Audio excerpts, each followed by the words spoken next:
Eh bien, je te souhaite la bienvenue sur cette chaîne en rapport avec Marvel, DC, les séries.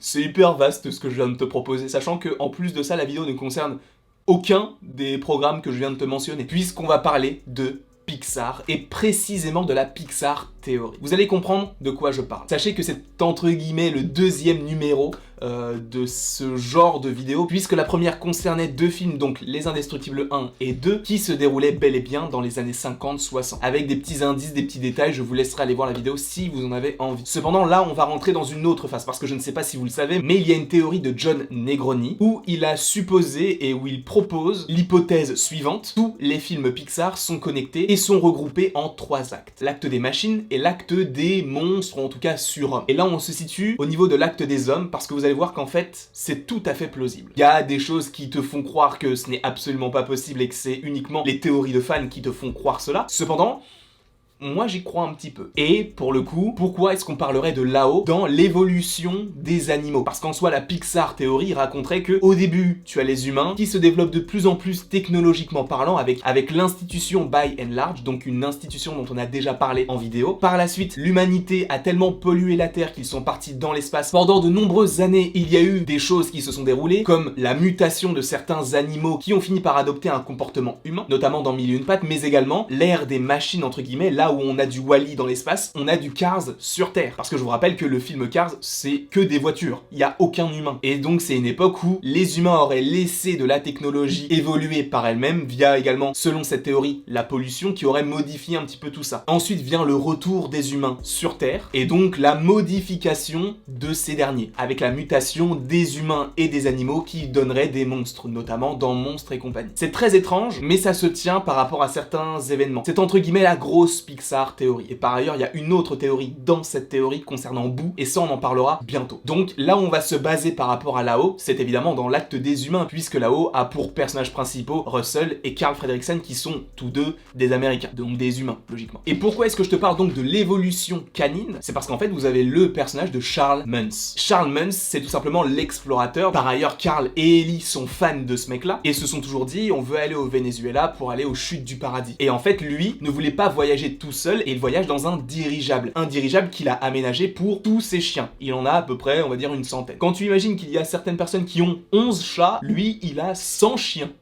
C'est beaucoup, non? Là où je vois l'évolution des animaux via ce film-là, et d'ailleurs via d'autres films, hein, on pense également à Ratatouille, etc., c'est qu'ils adoptent de plus en plus un comportement humain. Pourquoi? Parce que déjà la façon dont ils sont traités, alors ils sont traités comme des animaux, enfin je veux dire, ils sont nourris, ils sont lavés, etc. Mais c'est vrai que quand tu vois le documentaire que regarde Carl quand il est au cinéma, eh bien tu vois à quel point il les traite bien, comme s'ils étaient son égal. Et ça c'est assez beau, et ça te montre que même si en soi les chiens sont pas au niveau, en tout cas intellectuellement parlant, au niveau de l'homme, ça te montre que ils prennent de plus en plus de place dans la société, et notamment du coup au moins dans son dirigeable, et au moins notamment dans son dirigeable. Le moment où on les voit pour la première fois réellement en tant que chien, c'est avec un collier qui les fait parler, et ils ont juste à penser ou à agir et le collier parle à leur place. Et ça pour moi c'est notamment les prémices de l'évolution animale, notamment par rapport à ce que l'on peut voir dans Ratatouille, et ça on en parlera un petit peu plus tard notamment, ou même dans Mille et une pattes, un monde où les animaux peuvent parler. Là où justement dans là-haut, les animaux ont un comportement d'animaux, mais tout en ayant entre guillemets une évolution d'une pensée un petit peu plus humaine. Là où dans Ratatouille, là c'est clairement un humain. Enfin c'est un humain, en tout cas c'est un rat qui agit comme un humain. Mais dans là-haut, pour le coup, c'est vraiment le tout début de l'évolution. T'as des chiens dans là-haut qui savent conduire des avions. Tu as des chiens dans là-haut qui savent faire à manger, qui savent servir à boire. Et évidemment, pour l'instant, ce n'est que propre aux chiens puisqu'ils ont le collier. Sauf que le dabou, lui, il est très intelligent. Alors évidemment, c'est un animal qui n'existe pas dans notre réalité à nous. Mais il est vrai que même cet animal se comporte comme un animal. Il n'a pas de pensée humaine. Il fonctionne par instinct. Et les humains également. Mais c'est vrai qu'intellectuellement parlant, on est peut-être un petit peu au-dessus d'un dabou. Donc le passage de l'humanité jusqu'au départ de l'humanité dans l'espace, puis à l'évolution des animaux,